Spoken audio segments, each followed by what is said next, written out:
Mercedes have been in a rough spot over the last couple of years, and it seems like everything they're trying to do from the inside results in another failure. So how could they possibly turn this misery around? It seems like Wolff has created a master plan to make sure they can turn their luck around. So, what will be their master plan? Recruit people that have already done what they haven't been able to do in recent years, creating a rocket ship. And Red Bull's current hierarchy misery will enable Mercedes to do so. Red Bull and Mercedes are both compelled to confront certain issues. The drinks team was put under a lot of strain, first by what happened to its team principal, Christian Horner, and then by the aftermath. Relations between the two factions, the Austrian and the Thai, who control 51% of the company, are reportedly at an all-time low as a result of a recent top management meeting in Dubai that further solidified the position of the head of the British Wall. On the other side, Mercedes has created yet another undrivable car, and the W15, despite being the product of James Allison, who returned after 2 years instead of Mike Elliott, is not providing the desired answers. How can the Mercedes and Red Bull cases be brought together? For several weeks, the Austrian has not missed a chance to strike out at his adversary Horner, due to the investigation, and he has never shied away from using the situation inside the Milton Keynes squad to attempt to kidnap the 3-time Dutch world champion and bring him to Brackley. An extremely complex operation, at times impossible, but with a possible conclusion if the rumours of the previous days and weeks are true. The Austrian team's environment is, in fact, more divided than ever, and the Austrian side may decide to abandon the F1 project in order to devote themselves to something else, effectively fulfilling Horner's wish, which would be to gradually eliminate all those who have attempted to shoehorn him in recent months. Among these are CEO Oliver Mintzlaff, Helmut Marko, and Jos Verstappen, all of whom wanted the head of the British team boss following the crisis that rocked him in February. Whether everything was planned or not is unknown. As for the Austrian consultant, Max Verstappen is quite close to him and has previously stated after qualifying in Jeddah that he could not do without him. This has led to Red Bull stating, most notably Christian Horner, that no one is indispensable. Toto Wolff would take advantage of this by entering the Austrian atmosphere and introducing someone to Mercedes in whom Max can blindly trust. And no, we're not talking about Adrian Newey, who is already in the Ferrari and Aston Martin circle, and if he does leave Milton Keynes, it won't be to construct the next Silver Arrows. We're talking about Pierre Wache, the Milton Keynes team's head engineer and the real right-hand man to the British genius. In fact, Verstappen's entourage would consider him even more important than Newey himself.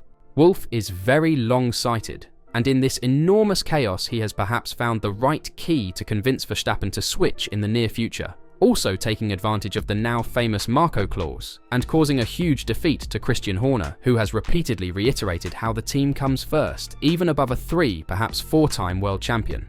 But the question remains if this will become reality, and it's only rumours until a deal is announced. Could you see this happening? After all, it makes sense to also try and sign one of the most influential designers of the RB20 to make sure Verstappen has the feeling he would be driving a Mercedes car that is capable of driving at the front. But Mercedes have more work to do, as 1 or 2 signings won't make you a winner overnight. So, Mercedes have already made significant signings for 2025. Former F1 driver Karan Chandhok questions whether they should also turn elsewhere to fill any voids in the team. Simon Resta and Enrico Sampo are expected to go from Ferrari to Mercedes in time for next season, reflecting the cut and thrust of the Formula One paddock, with Mercedes trying to reinforce critical positions in the same manner that their competitors are. James Allison is back in charge of the Silver Arrows technical team after succeeding Mike Elliott last year, and he will reunite with Resta, whom he worked with at Ferrari in the mid-2010s. Loic Serra, head of vehicle performance, is leaving for Maranello, but Chandhok believes Mercedes should continue to hunt for professionals to enhance their ranks in the future, maybe even from Red Bull, to assist with their car ideas. Every organisational structure will have gaps that need to be filled, Chandhok said.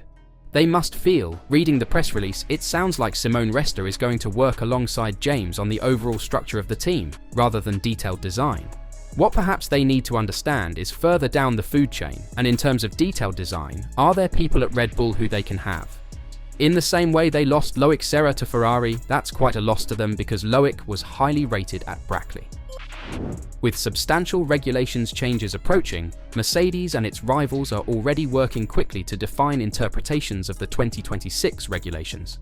even though construction on their cars for that season has yet to begin.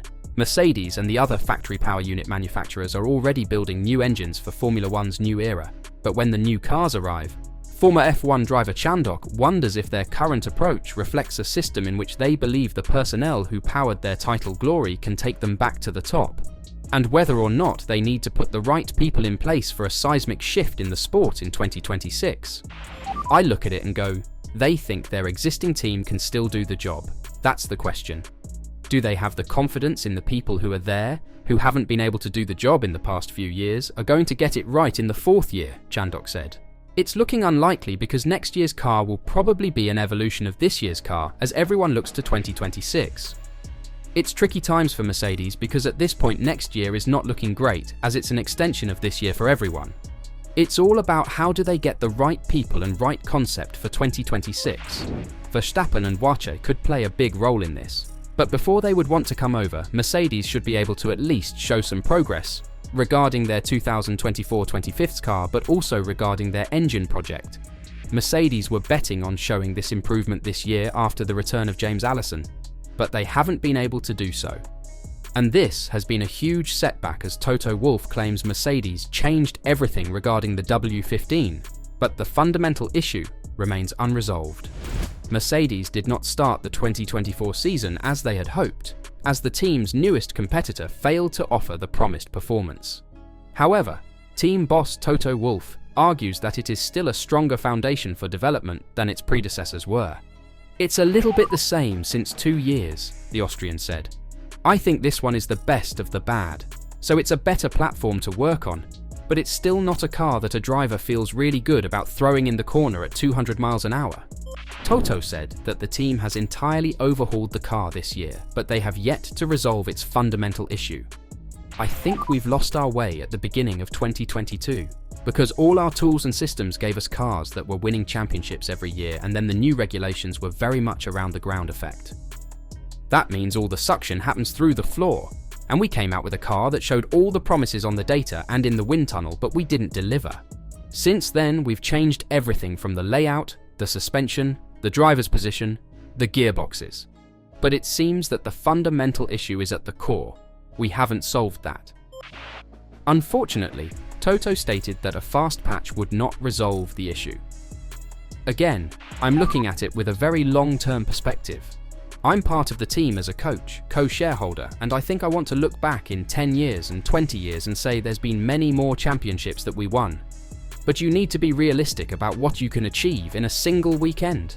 We're not where we want to be. We just got to dig deep, put our head down, and continue to work and add performance and eventually, be more competitive. But I doubt it's going to happen tomorrow, Wolff concluded. Would anybody want to switch to a team that knows it isn't happening tomorrow? Especially coming from a competitive team like Red Bull. Only time will tell us if Wolff's plan to steal Verstappen and Wolff from Red Bull will be successful. If they want to make it happen, they will have to get their stuff together quickly. What do you think? Will this Wolff master plan work? And will Wolff and Verstappen make the switch to Mercedes? Drop your thoughts in the comments down below and let us know why you think they could make this switch.